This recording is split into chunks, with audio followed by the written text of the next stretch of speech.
answers. Two candidates will be shown, performing the task in the video.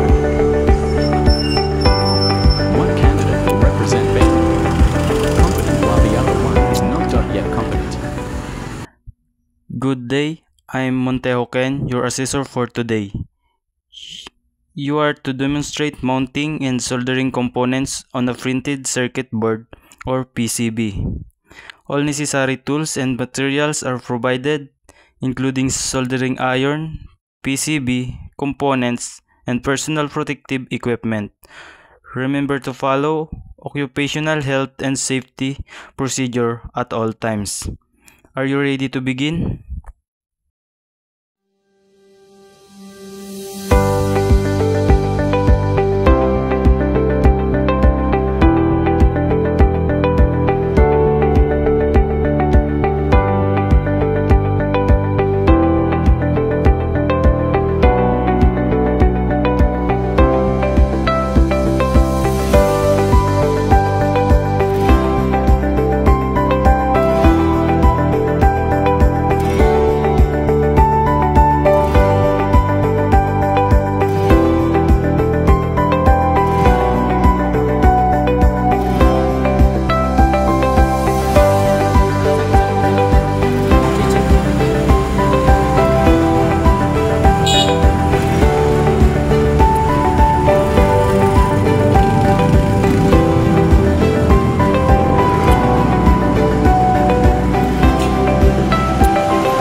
Based on the evidence observed, your demonstration and your responses, I find the performance satisfactory.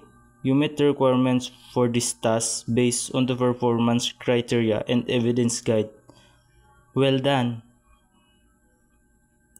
This ends our evidence gathering and assessment for the task of mounting and soldering components on PCB.